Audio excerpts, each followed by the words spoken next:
Hello and welcome to Pick Yourself, the podcast that helps you build and grow your electronic music career. You will learn the strategies, mindset, tactics and tools that you can implement today to break through tomorrow. My name is Philip. Now let's get right into today's episode.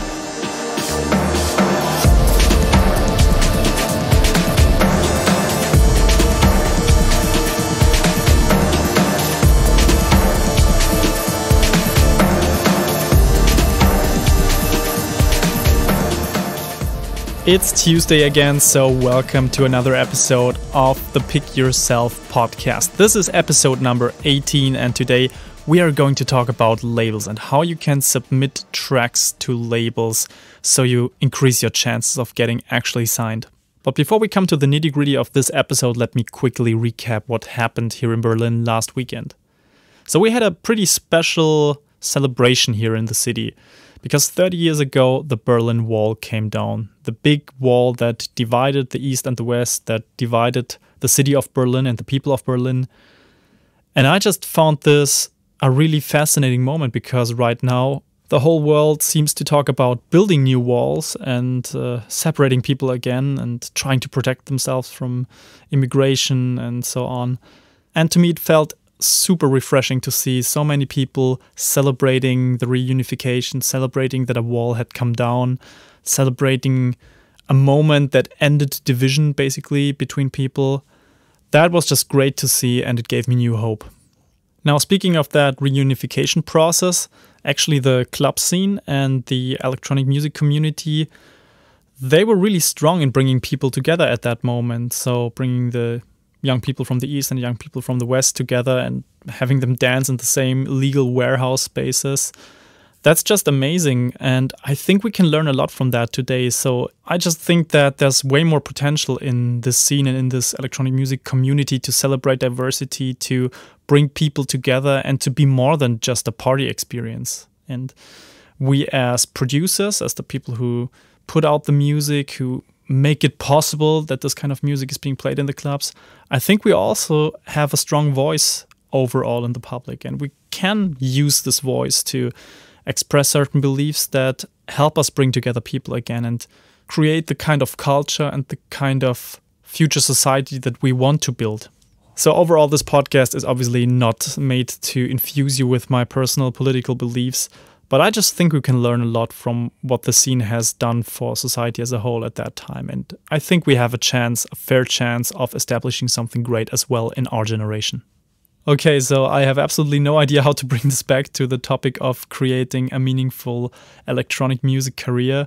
Maybe the meaningful bit is a good anchor to use. Okay, but never mind. I just do a cold cut here and let you know that if you are new to the show, you can get a super cool free PDF at pickyourselfpodcast.com/free. And that's a guide called The 7 Strategies of Highly Successful Electronic Music Artists. So go there, download it, and implement some of the things to help you get started with your electronic music career. So head over to pickyourselfpodcast.com/free and get started right now. And we will jump to the episode immediately. So the topic of today's episode is how to submit songs to labels. And I'm going to show you some little tricks and secrets behind successful demo submissions and what makes you different from all the other people who are sending stuff to labels. And this will significantly increase your chances of landing a signing on a label. And this process of submitting your tracks to labels can be super frustrating. So the typical experience looks more or less like this. You've worked super hard on your music. Your latest EP is ready. You've been working on it for months. And all your mates, all your friends, your producer buddies are patting you on the shoulder for this. And you're truly convinced that this time you're going to get signed to a bigger label. And you also did your homework. You've collected hundreds of contacts in some spreadsheet. And you're now ready to send your tracks to label owners all over the world. And the email that you're sending contains a detailed description of your style. And it talks about your influences. And since you want to really show them why their label should invest in you, you're even sketching out your big plans for the next years. And this moment comes now, you're confidently hitting the send button, and the next days pass by, And all you're receiving are these automatic responders and some failed mail delivery notices. But okay, I mean, they get so many submissions, waiting for a few days is no problem, right? But yeah, the next week goes by and finally you get the first real response. And it goes something along these lines. Many thanks for sending your tracks. We currently don't have any release slots available. Feel free to send us future demos. If we like one of your songs, you will hear from us. Please don't follow up with this. Okay, that's just another standard reply, right? But who knows if they even listen to your songs? Maybe, well, I don't know. Doesn't really sound so personal. Then another typical message comes in your inbox, which goes like this. Thanks for your submission. Your music is good, but not exactly what we're looking for. Good luck for the future. Well, at least this one sounds like somebody has actually listened to your songs. But still, you were at least hoping for some honest feedback, right? I mean, just saying no, that's less than you expected. And then weeks and weeks go by and sadly you're not getting any positive message. And at this moment you really start to doubt yourself. So it feels super frustrating, you're devastated, and you also don't have any plan B what to do with these songs now. So should you just put them out for free or what's the deal with it? What are the options on the table? And you also don't have the strength to really release them on your own because you're just really disappointed by that process. Now the problem here is that you haven't properly strategized your demo submissions before. And sending songs to labels can be an art form, I believe, because it involves creativity, patience, relationship skills, and also a big chunk of analytical thinking. And I'm now going to show you which typical mistakes you should avoid, and then how to submit your tracks to labels successfully instead. So when it comes to submitting demos to labels, I see 3 big mistakes that I want to point out here. There are many different pitfalls, but I've picked the most common ones here since they will already help you avoid the most common or biggest mistakes. So the first super big mistake is picking the wrong labels. So sending your tracks to the wrong labels is probably the biggest mistake of all, because usually upcoming artists are sending their tracks to labels that are way too big for them. Like that's not even close to realistic. So if you have less than 500 true fans, and with true fans I don't mean regular fans, I don't mean followers on social media. So go back to episode 12 on how to build a fan base. There I talk about the concept of true fans. If you have less than 500 true fans, forget about getting signed to something like Afterlife or Ostguttone or Dynamic, Monkey Town or whatever big label is on your wish list. Labels with years of history and regular releases of big artists are simply not waiting for you, no matter how great your music is. They don't even have the time to listen to the thousands of demo submissions that they're getting every week. Imagine the poor intern that does nothing but listen to kick drums for 8 hours per day. And even if their website states that they're accepting demos and that they listen to it, it is still a waste of time for you and also a waste of time for them, considering the current stage of your artist career. So I'm sure there's some exception to the rule, so some lucky shot might have worked out for somebody. So I definitely cannot recommend this to anybody. So if you are out there putting out incredible music on your own, if you build a solid fan base, if you grow your portfolio, if you build a great reputation in the industry, then these labels will definitely notice you when the time has come. But it doesn't make sense to send any demos at the stage of your career where you just barely put out a couple of EPs or something. So that was the first scenario. You write to labels that are simply too big for you. Now, the other scenario is that you picked labels that just don't really fit your style. And that is surprisingly common. So just because your favorite artists are releasing on a certain label does not necessarily mean that it's a good fit for your music. Because every record label specializes in a certain subgenre of music and a certain type of artist personality also that they like to sign. And I mean, there's maybe a 5% deviation from this from time to time, but if you're further away than that, you can definitely forget about releasing here. So when you're entering that phase of brainstorming labels and finding out where you want to send your stuff to, just make sure you really compare their catalog of recent releases with the recent projects you have been working on and see if there's actually a tight fit. And if you find out that there's a great match, then you're good to go. It's absolutely fine. But if you find out that the music is actually quite different and that you simply like to play the music of these artists in your DJ sets and so on, but it's different from the stuff that you produce on your own, then just don't send demos there. It doesn't really make sense. It's better to send them and the artist roster that they have put together, it's better to send them the finished releases that you already have and that you put out on other labels so they can use it in their DJ sets. So just include them in your promo pool, but don't send demos there. So let's now come to the second big mistake that you should avoid. Sending non-personalized demos. So let's say you're submitting songs to labels that match your style and also your current state of your artist career.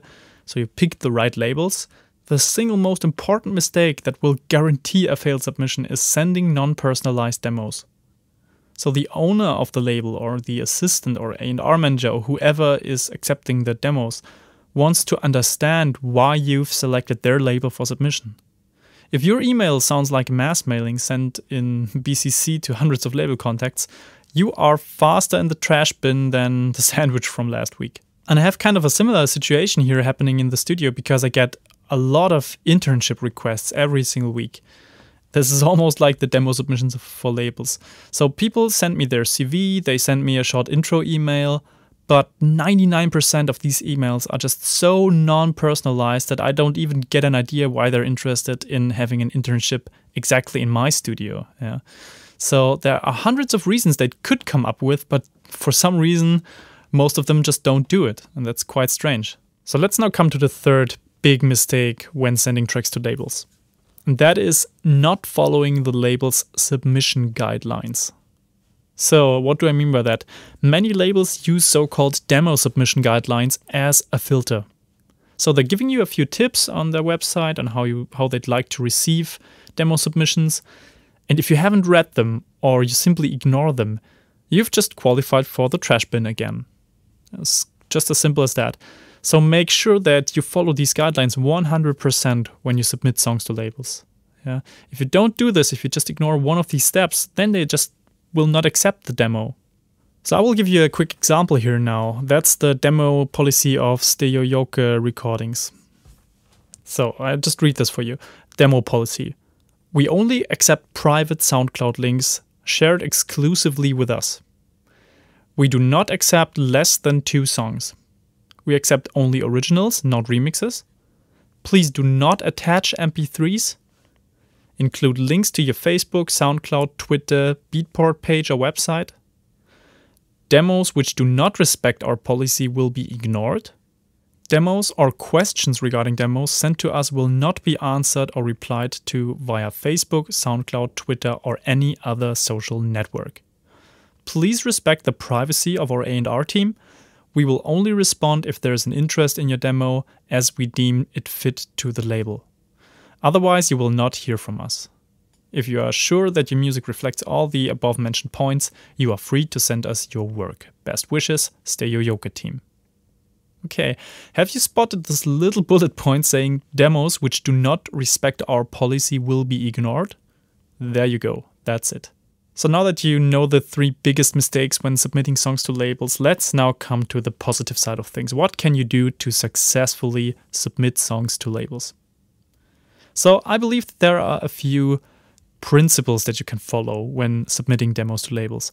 There is still no guarantee at all that your tracks are going to be selected for an upcoming release, but these guidelines can actually increase your chances significantly. So the first thing is select a small set of record labels which fit perfectly. And this derives obviously from that mistake of selecting the wrong labels. Yeah? I believe that there's a maximum of 20 labels out there that perfectly fit your style of music as well as the status of your artist career right now. And your job is now to seek out these 10 to 20 labels that are a perfect fit, that really come from your genre of music and match your style and also match your status as an artist. And you can scan through all the labels in your genre that you could find and then check them for several criteria. Does the label release music in the same subgenre as you? Are your true fans familiar with this label? So that's a really good starting point. Are the artists on that label at your level or slightly higher but not leagues above you? Has the label been active and growing in the last year? So this is really important because you don't want to work with a label that is kind of on a declining status right now. And does the tone of voice of the label on their social channels and in interviews resonate with you? Yeah, because you really want to stand behind what the label says.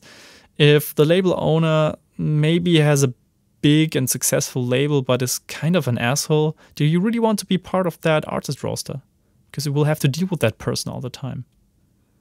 So make sure that when seeking out labels, scan them for these criteria and then make a commitment to just throw a lot of them out of your list and only keep the ones that are a perfect match. Now you make sure that you collect all their data in some kind of spreadsheet, including demo submission policies. So let's now come to the second step, and that is build a relationship first before sending any demo. Okay, and this is an important one. This is probably the one that will move the needle most of all the suggestions that I'm giving you today. So building a relationship before sending demos to labels will increase your chances of getting signed significantly. This is easier said than done, I know, but there are a couple of things that you can do to kick things off. So first of all, you need to identify with the label and get a look behind the scenes, right? I mean, you want to find out what the people there are about, what they believe in, what their goals with the label are, and so on. But since you've selected labels that are a perfect fit anyways, it shouldn't be too hard to show real interest in their releases and in the work they put in. So you just start buying their stuff. You interact with them on their social channels regularly, but please don't become that super annoying Uber fan or girl. Just don't be a punisher, basically. Moreover, you should start digging out interviews with the label owners and just find out what bits and pieces you can grab from their background stories and so on. You should really get a sense and a feel for the people behind that label.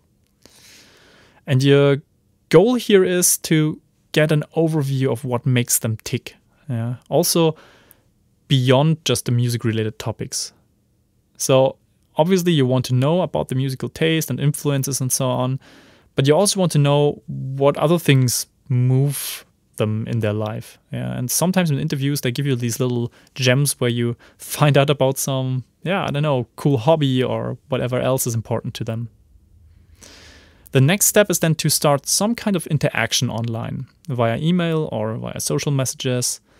And there might be an opportunity where they need help. Yeah. So just for example, they probably ask for equipment when they're on the road. Yeah. Or they need some kind of recommendation from somebody in a specific city. So if they come to your city and they want to know where to get great food for the night or whatever, you can be the person that helps them.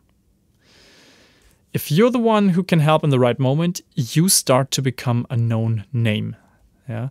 If no such opportunity pops up, you can still start to establish a relationship by asking them if there's a way you can help them put up something in your area.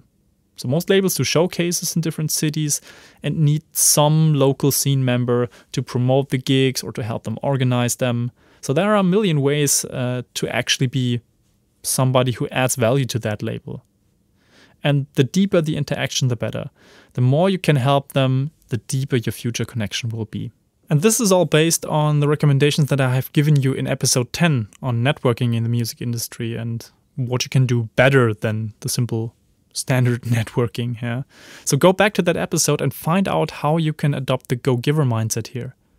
Sending demos to labels will be much more effective if you have built some sort of reputation as a hardworking, reliable artist who cares about the success of others, who is involved in the local scene, and who tries to, just keep that scene alive also. And please keep in mind that real-life relationships are much more relevant than online-only connections. Yeah. So if there's any chance to help them in the offline sphere, then go for it. Yeah, whatever it is. Also, if there's a chance to meet them at a label market or at Amsterdam Dance event or whatever it is, or before or after some of their gigs, sometimes there are possibilities to catch up with them in a relaxed way.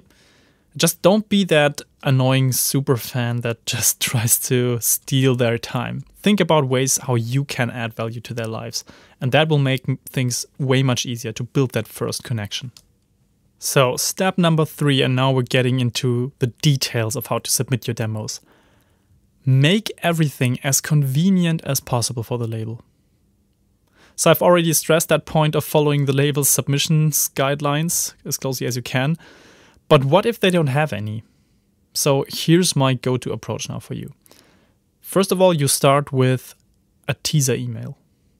A teaser email is basically an email before the actual submission email. This step only applies if you've successfully established a relationship, like in the step before, and the label heads already know who you are. That is really important here. So 2 weeks before actually submitting your demo to the label, you drop them a short and personal email with something along these lines. Hey Sarah, thanks again for the great label showcase last week. It was a pleasure to meet with you and the other artists. I'm glad I could help put this up, and I'd love to do it again next year. Jonas, the club owner, told me he was very happy with the lineup as well, and he got great feedback from his guests. On another matter, I'm finishing a new EP, and I'm going to send it to you in about 2 weeks. I really respect your work, and your feedback would mean a lot to me. Speak soon and have a great week.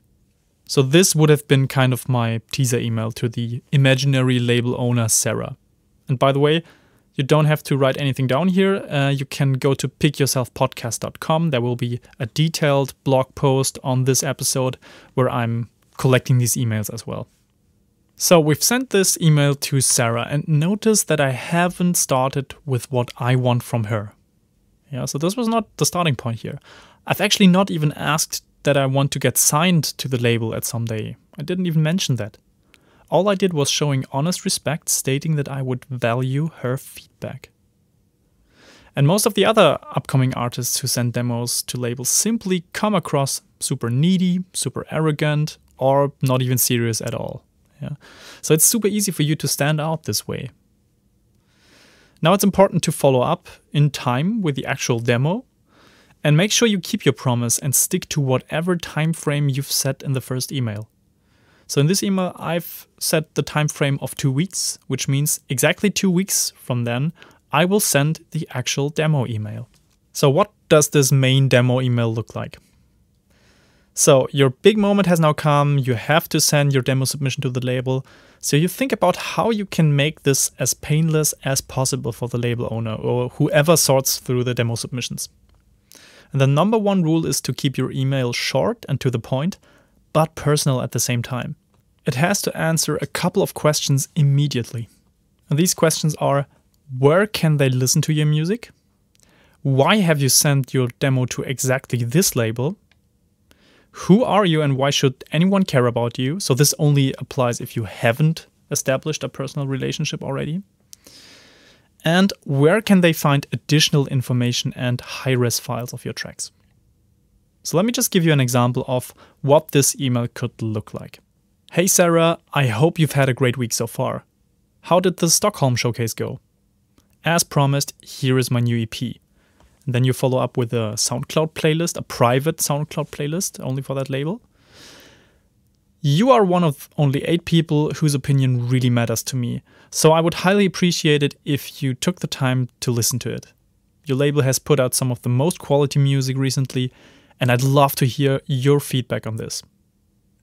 I've also compiled some background information in this folder.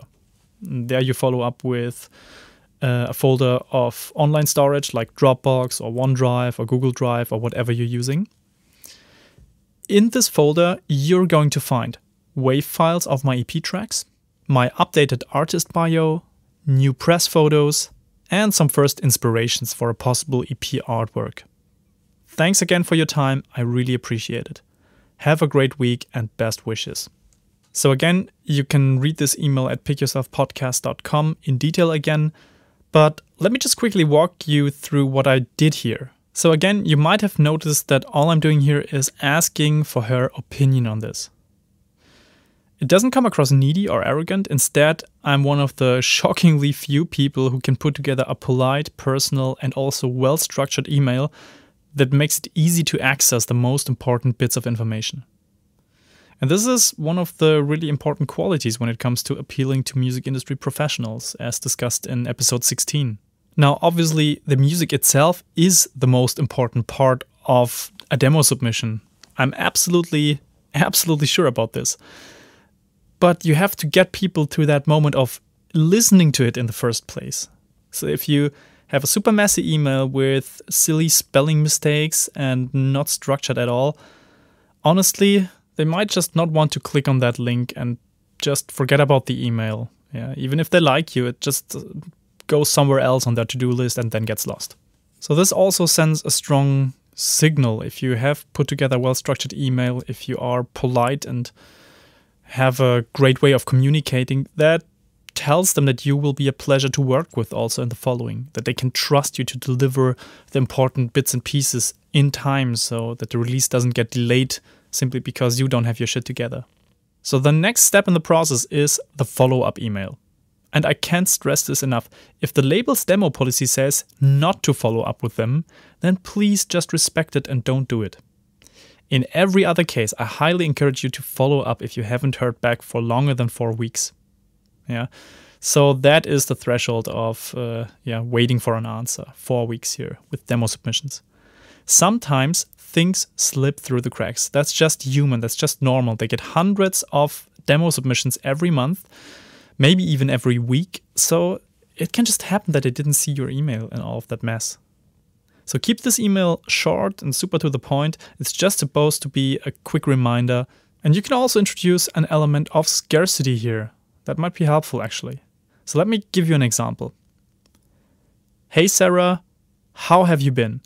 I just wanted to quickly check in with you to make sure you've received my last email. Here's the link again to my new EP, following with that private SoundCloud playlist, and the folder with high-res files and background info. Again, you put in the link to your Dropbox, Google Drive, OneDrive, whatever you use. I'm going to decide where to release this in 2 weeks from now.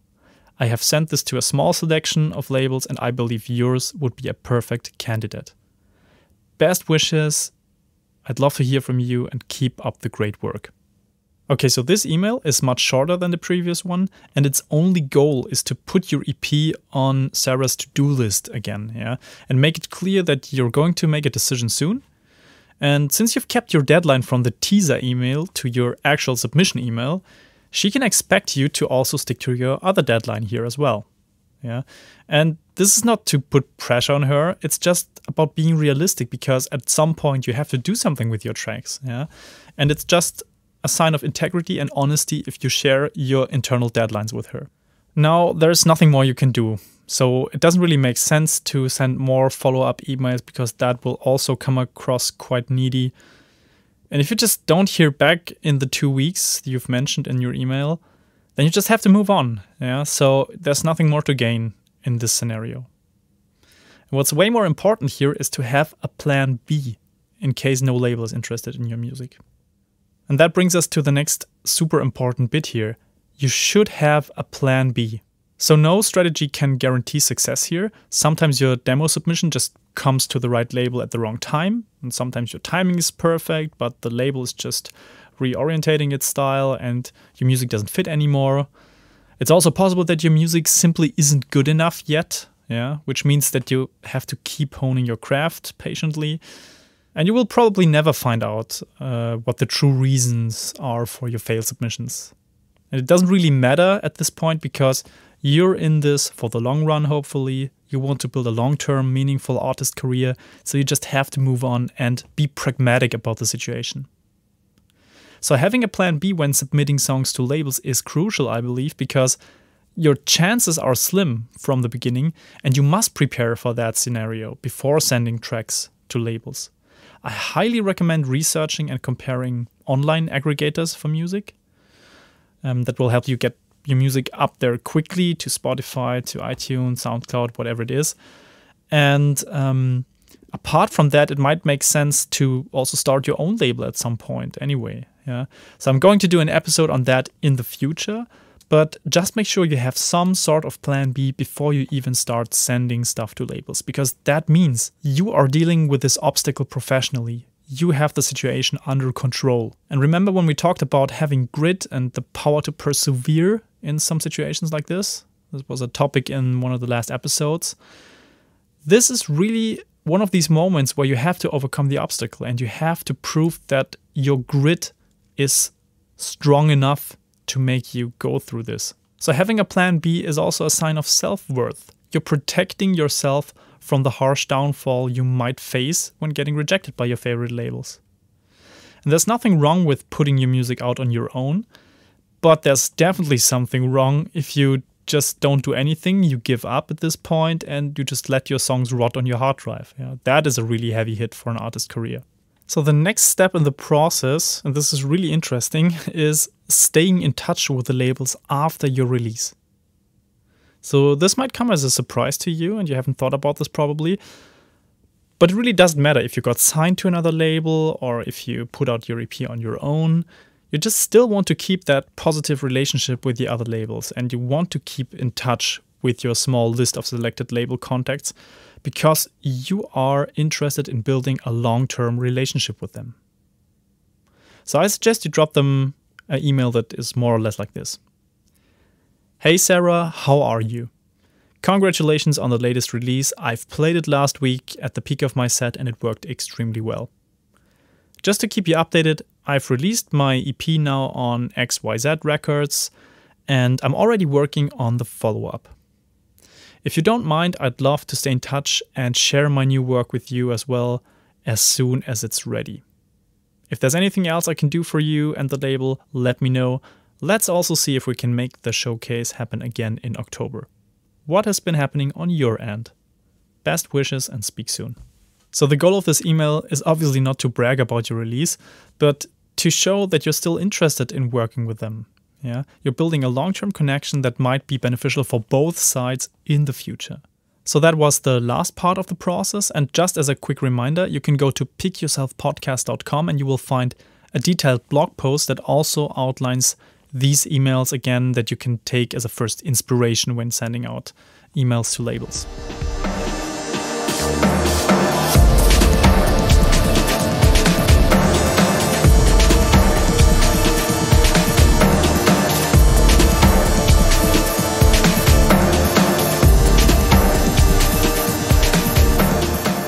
So now let's come to the implementation part of this. How can you put this into action? How can you improve your demo submissions now?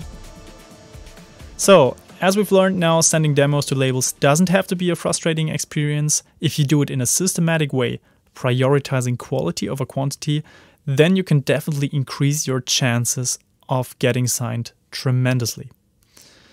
But also having a plan B is going to save you from that big dip in your artist career. And I've now put together 3 action steps that will help you implement your learnings from this episode and hopefully bring you up to speed on that process. So the first step is review your past demo submissions. So put yourself in the shoes of a label owner or A&R manager and analyze your past demo submissions. What image is coming across? Did you make it easy for them to access all the relevant information? And also, have you managed to build a relationship first before sending that submission? Action step number 2, put together your list of 10 to 20 perfect fit labels for your next release and start building these relationships.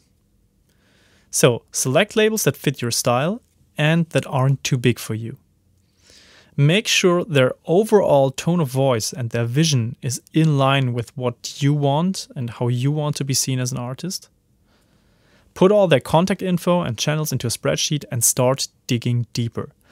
Read interviews and try to get a look behind the scenes. And then next step would be to see if there's an opportunity to help them and go for it as soon as it pops up. Make sure you become some sort of a known face and a known name to them, but don't behave like a punisher, meaning someone who's annoying. And the third step is submit your next demo like a pro. So please don't just copy and paste my email examples. Not because I don't want that, I actually don't care. It just wouldn't be a personal message anymore, and I want you to be personal in that email. So make your own version of that and follow the underlying principles. Have a plan B in place before sending any demo to a label. So protect your career and also your self-esteem from this worst case scenario, because at some point it will happen. Yeah. Keep in mind that the relationships you're establishing in the process are meant to last longer than the demo submission period. And that means even if you have no successful submission at all, it still means that you should follow up with them, that you should send them your music from time to time and just keep the relationship alive. Okay, so that's it for this week's episode. And I would now love to hear from you what mistakes you have made in your last demo submission and what has worked for you instead. So let me know. We have a comment section on the blog, which is pickyourselfpodcast.com, and you can leave a comment there. I read everything. I would love to hear from you. And you can also just drop me an email, philip@copilco-productions.com. If you want to have some personal chat going, go for this. You can also hit me up on social channels, but I must admit that I don't answer every single Instagram message or every single Facebook message, simply because I find their way of presenting new messages way messier than anything else. So your chances are really good if you drop me an email or if you leave a comment on the blog. And if you haven't already, go grab the 7 strategies of highly successful electronic music artists. That is a free PDF, a free guide that you can get at pickyourselfpodcast.com/free. Nothing left to say for me now. See you next week. Bye-bye.